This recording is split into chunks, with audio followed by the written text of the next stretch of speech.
और सीधा चलेंगे लखनऊ में, जहां पर काकोरी ट्रेन एक्शन के 100 साल पूरे हो गए हैं और ऐसे में मुख्यमंत्री योगी आदित्यनाथ भी संबोधन दे रहे हैं। और फांसी की सजा ही नहीं सुनाई। जो नियत तिथि थी, ब्रिटिश हुकूमत कितनी घबराई हुई थी कि नियत तिथि से एक दिन पहले ही इन क्रांतिकारियों को, काकोरी ट्रेन एक्शन के महानायकों को फांसी के फंदे पर लटका करके उस समय की हुकूमत ने अपनी कायरता का परिचय देने का कार्य किया था। लेकिन उस समय इन क्रांतिकारियों को जब सजा भी दी जा रही थी, इन्होंने कभी भी ब्रिटिश हुकूमत के सामने हिम्मत नहीं हारी। इस पूरे आंदोलन को नेतृत्व प्रदान करने वाले पंडित राम प्रसाद बिस्मिल से जब पूछा गया, एक ही बात उनसे पूछा जाता था, जिस भी क्रांतिकारी से पूछा जाता था कि आखिर कोई इच्छा हो, ब्रिटिश हुकूमत से माफी मांग लोगे तो हो सकता माफी मिल जाएगी। उन्होंने कहा नहीं, जीवन पुष्प चढ़ा चरणों पर, मांगे मातृभूमि से यह वर, तेरा वैभव अमर रहे मां, हम दिन चार रहे न रहे। इस संकल्प के साथ इन्होंने मातृभूमि के लिए फांसी के फंदे पर झूलना स्वीकार किया, लेकिन ब्रिटिश हुकूमत के सामने झुकना स्वीकार नहीं किया।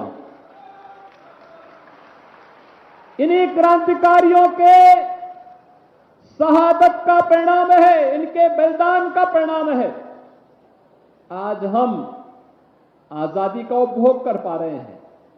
याद करिए, 9 अगस्त की तिथि काकोरी ट्रेन एक्शन की तिथि भी है और अंग्रेजों भारत छोड़ो का अभियान आज ही के दिन 1942 में महात्मा गांधी ने प्रारंभ किया था। तो 9 अगस्त की तिथि हमारे लिए अत्यंत महत्वपूर्ण तिथि है और इस बार जब शताब्दी महोत्सव का शुभारंभ हम कर रहे हैं, तो बहनों और भाइयों, 9 अगस्त को आज के दिन पर हमारा एक प्रमुख पर्व नाग पंचमी भी है। नाग पंचमी शक्ति के प्रतीक, कुंडलिनी शक्ति, जिसको हम भौतिक जगत में नाग शक्ति के रूप में, नाग पंचमी के रूप में, नाग देवता के रूप में पूजन के कार्यक्रम के साथ जुड़ते हैं, उसके अनुष्ठान का भी तिथि है। और भौतिक जगत में आज की तिथि पे हमारे युवा पहलवान जगह जगह जाकर के अखाड़ों में अपने शक्ति प्रदर्शन करने का काम भी करते हैं और शक्ति प्रदर्शन का परिणाम है कि कल भारत को हॉकी में भी एक मेडल ओलंपिक में प्राप्त हुआ है और जेवलिन थ्रो में भी नीरज चोपड़ा को एक नया मेडल प्राप्त हुआ है। मैं इस अवसर पर अपने इन सभी भारतीय खिलाड़ी जो भारत का नेतृत्व दे रहे हैं, जो भारत के दल को वहां पर नेतृत्व प्रदान कर रहे हैं, उन सभी भारत माता के सपूतों का भी मैं इस अवसर पर अभिनंदन करता हूं और खास तौर पर श्री नीरज चोपड़ा, जिन्होंने जेवलिन थ्रो में कल मेडल प्राप्त किया है, और साथ साथ भारत की हॉकी की टीम जो लगातार पिछले 2 ओलंपिक से फिर से अपने पुराने प्रदर्शन को दोहराने के लिए प्रतिबद्ध दिखाई दे रही है। इस पूरी भारत की हॉकी टीम का भी मैं इस अवसर पर बधाई देते हुए अभिनंदन करता हूं। भाइयों और बहनों, प्रधानमंत्री मोदी जी ने हमें आजादी के अमृत महोत्सव के वर्ष पर पंच प्रण की याद दिलाई।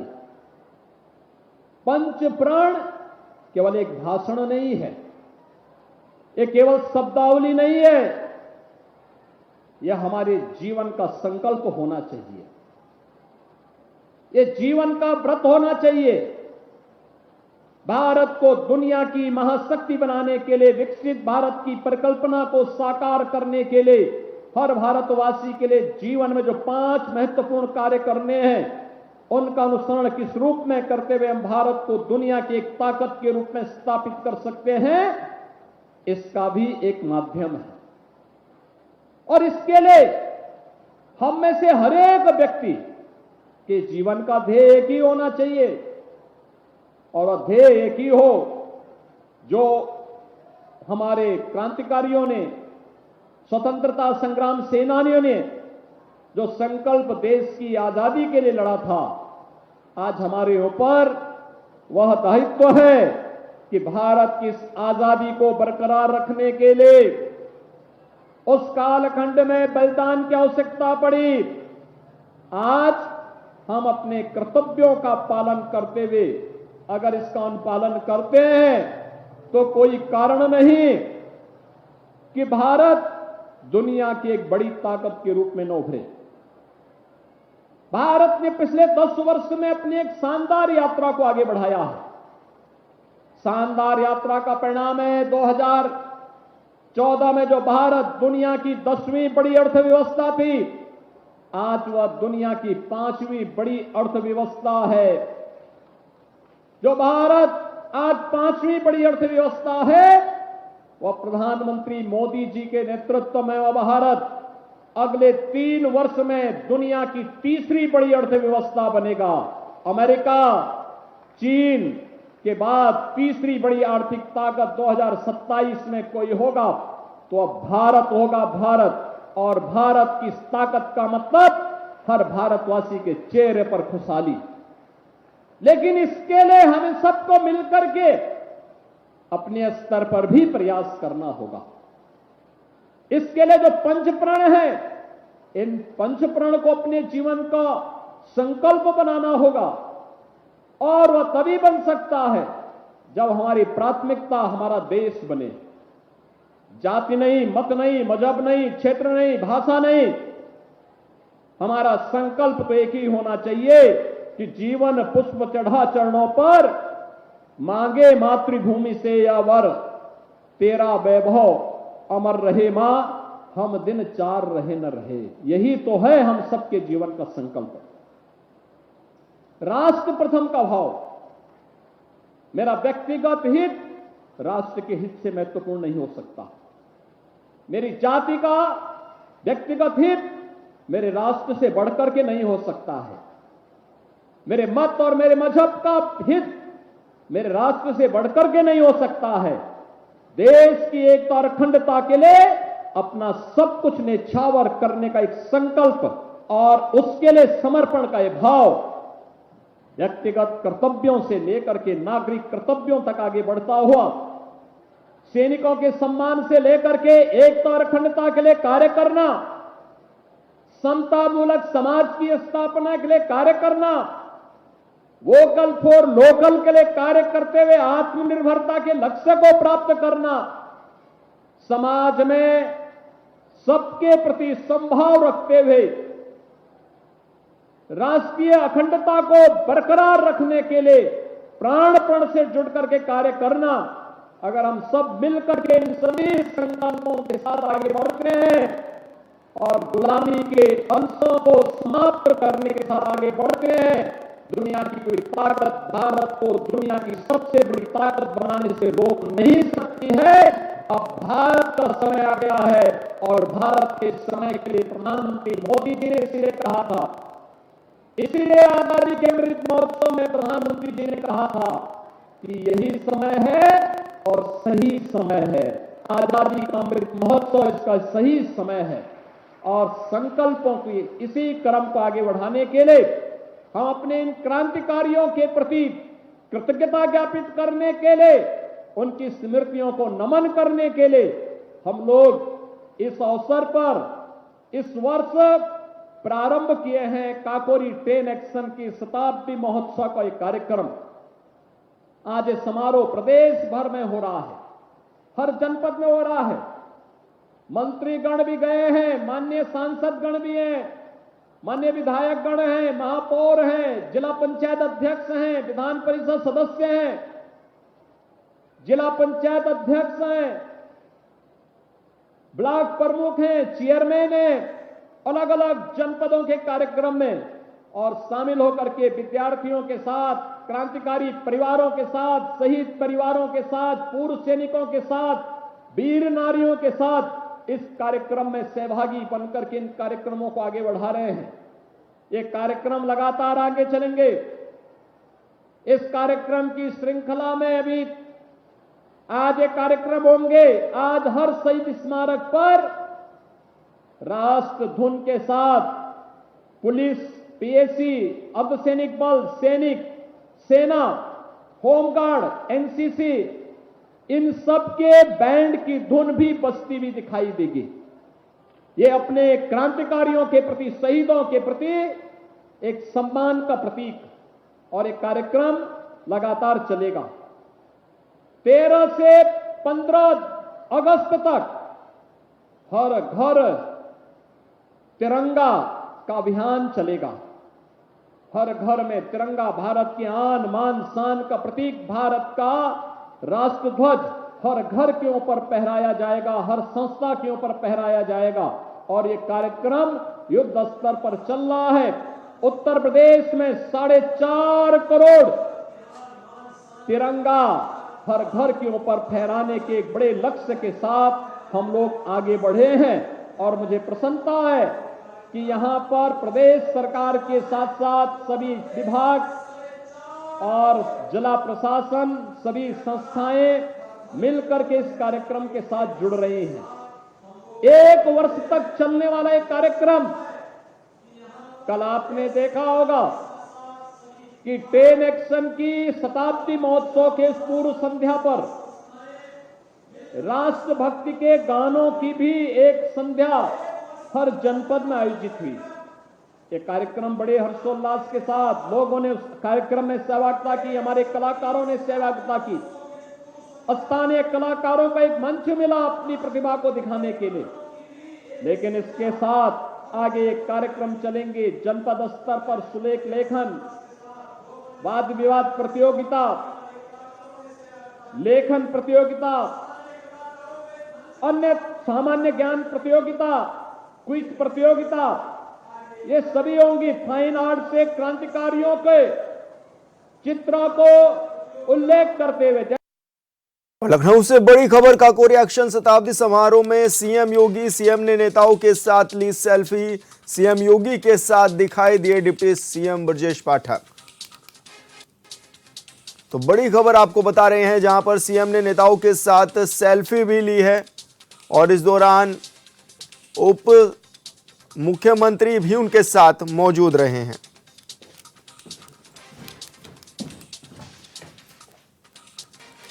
तो बड़ी खबर आपको बता रहे हैं, जहां पर काकोरी एक्शन शताब्दी समारोह में शामिल हुए हैं सीएम योगी आदित्यनाथ और इस दौरान सीएम योगी ने नेताओं के साथ सेल्फी भी ली। साथ ही सीएम योगी के साथ इस दौरान डिप्टी सीएम ब्रजेश पाठक भी मौजूद रहे हैं।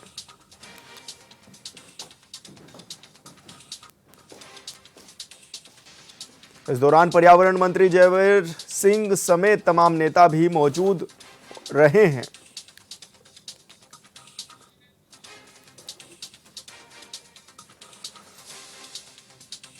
और लखनऊ से बड़ी खबर, यूपी विधानसभा उपचुनाव से जुड़ी बड़ी खबर। अकेले 9 सीटों पर चुनाव की तैयारी में लगी है बीजेपी। आरएलडी के खाते में जाएगी मीरापुर सीट, सूत्र बता रहे हैं। और साथ ही अलीगढ़ की खैर सीट के लिए भी आरएलडी जुटी है।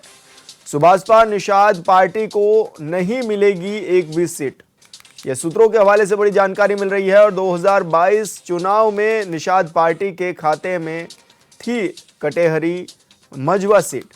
9 सीटों पर चुनाव की तैयारियों में लगे हैं सीएम योगी। तो बड़ी खबर आपको बता रहे हैं, जहां पर उपचुनाव होने हैं जिसके लिए तैयारियां तेज हो गई हैं। 9 सीटों पर चुनाव की तैयारियों में सीएम योगी जुटे हुए हैं। और लखनऊ से ही एक और बड़ी खबर, विद्युत सप्लाई के लिए यूपी पीसीएल ने उठाया कदम। हर बिजली फीडर के लिए अब नियुक्त होगा एक मैनेजर। यूपी पीसीएल कई डिस्कॉम ऑफिस के रूप में करेंगे काम और निर्देशक कार्मिक की तरफ से भी की जा रही है फाइलों की स्कैनिंग। 1912 पर आने वाली शिकायतों के तत्काल निदान के भी दिए गए हैं निर्देश।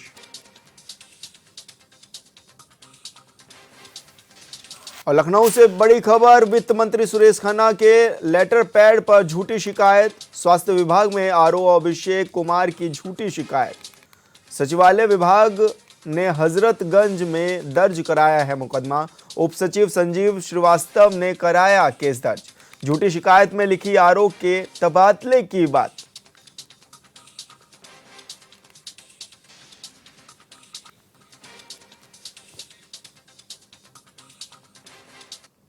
और यहां रुके छोटे से ब्रेक के लिए, जल्द होंगे हाजिर। ब्रेक के बाद स्वागत है आपका। सहारनपुर के जनमंच सभागार में काकोरी ट्रेन एक्शन की 100वीं वर्षगांठ पर राष्ट्रभक्ति की सांस्कृतिक संध्या कार्यक्रम का आयोजन किया गया। कार्यक्रम का शुभारंभ लोक निर्माण विभाग के राज्य मंत्री कुंवर ब्रजेश सिंह, विधायक राजीव गुम्बर समेत डीएम ने दीप प्रज्वलित कर किया। इस दौरान कई कलाकारों के दलों ने अपनी अलौकिक प्रस्तुति भी दी, जिन्हें कार्यक्रम में सम्मानित भी किया गया है। कि कल 9 अगस्त को और आप लोगों से निवेदन कि अपने स्थान पर तालियां बजाकर दीप प्रज्वलन के कार्यक्रम में हम सब लोग भी सम्मिलित हो सकते हैं।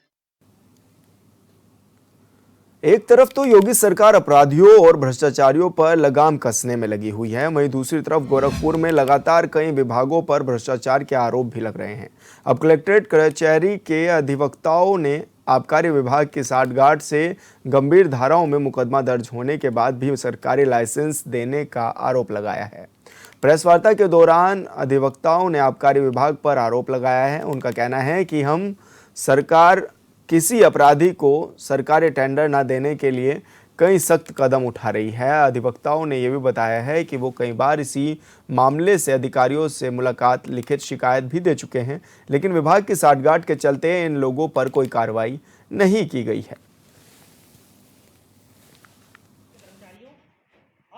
वार्ता आबकारी विभाग के विरुद्ध है।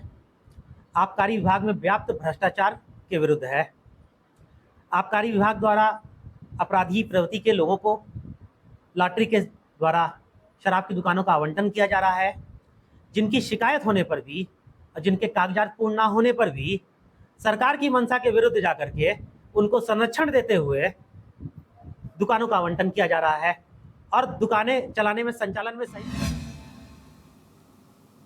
मुजफ्फरनगर में स्वास्थ्य विभाग की टीम ने बड़ी कार्रवाई की है। पिछले कई महीने से मुख्य चिकित्सा अधिकारी को बिना रजिस्ट्रेशन के चल रहे अस्पतालों की शिकायत मिल रही थी, जिस पर एक्शन लेते हुए मुख्य चिकित्सा अधिकारी ने सभी सीएससी प्रभारी को एक पत्र भी जारी किया था, जिस पर बिना रजिस्ट्रेशन के चल रहे क्लिनिक और अस्पतालों पर कार्रवाई करने के आदेश भी दिए गए थे। इसी के चलते टीम ने चरथावल सीएससी प्रभारी ने कस्बे में चल रहे 5 अस्पतालों और क्लिनिक पर कार्रवाई करते हुए उन्हें सील कर दिया था। चेकिंग के दौरान एक अस्पताल से भारी मात्रा में एक्सपायरी डेट की दवाइयां भी मिली हैं।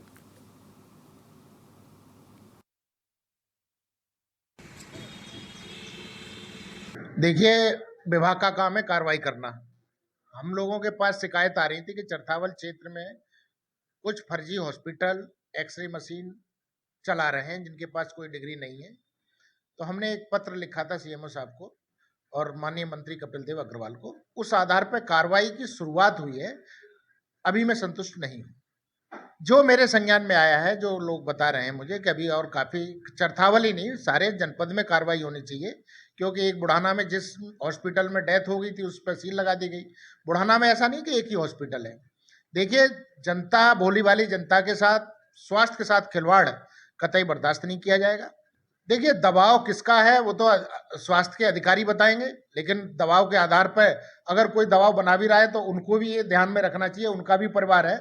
अगर उनके परिवार के लोग ऐसी बीमारी से ग्रसित हैं और वहां जाके फर्जी डॉक्टर पर इलाज कराते हैं, कोई कैजुअलिटी हो जाएगी तो उनके दिल में क्या बीतेगी।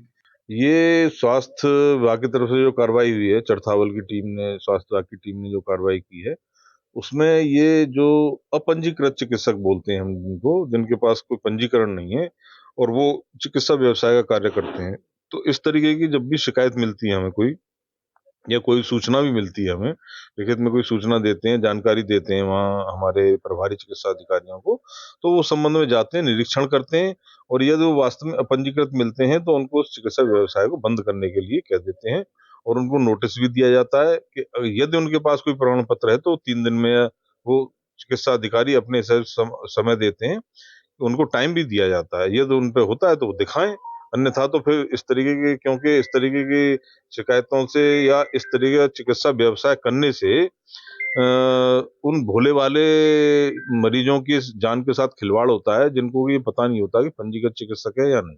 एक्सपायरी डेट की दवाई भी मिली है सर। दवाइयों के बारे में तो मैं कुछ नहीं बता सकता, क्योंकि ये मेडिकल स्टोर का मामला है जो हमारे अधीन नहीं आता है, तो इसके बारे में तो मैं कुछ नहीं बता सकता। लेकिन उनके पास अगर दवाइयां मिलती हैं तो वो गलत। मऊ में विश्व हिंदू महासंघ ने जिला पूर्ति अधिकारी विकास गौतम समेत इंस्पेक्टर और बाबू के खिलाफ मोर्चा खोल दिया है। भ्रष्टाचार का आरोप लगाते हुए उन्होंने डीएम को ज्ञापन सौंपा है। उन्होंने कहा है कि जिला पूर्ति अधिकारी मोहम्मदाबाद क्षेत्र के इंस्पेक्टर और जिला पूर्ति कार्यालय में तैनात बाबू समेत रिटायर्ड बाबू की मिलीभगत से जिले के कोटेदारों को कम अनाज मुहैया कराया जा रहा है। साथ ही जिला पूर्ति विभाग की ओर से हर एक कुंटल पर बोरी पर 100 रुपए की वसूली भी की जा रही है। मामले को लेकर विश्व हिंदू महासंघ की ओर से जिलाधिकारी को लिखित शिकायत पत्र भी दिया गया है। 100 रुपया कोटेदारों से ये कहा जा रहा है कि 100 रुपया प्रति क्विंटल हमको पैसा देना। यदि 1 कुंतल वो अनाज कोटेदार यदि कार्ड धारकों को देते हैं तो उनको 100 रुपया देना पड़ेगा और उनको वेट भी कम दिया जाता है। जो बोरे का वेट है वह विभाग के ठेकेदारों, संबंधित अधिकारी जिसमें जिला पूर्ति अधिकारी और जो सप्लाई इंस्पेक्टर हैं, यहाँ तक कि रिटायर कर्मचारी शमशेर सिंह भी मोहम्मदाबाद में वसूली कर रहे हैं। तहसील में आए दिन आना जाना उनका लगा हुआ है। बहुत बड़े पैमाने पर भ्रष्टाचार है और इसको किसी कीमत विश्व हिंदू महासंघ के कार्यकर्ता बर्दाश्त नहीं करेंगे।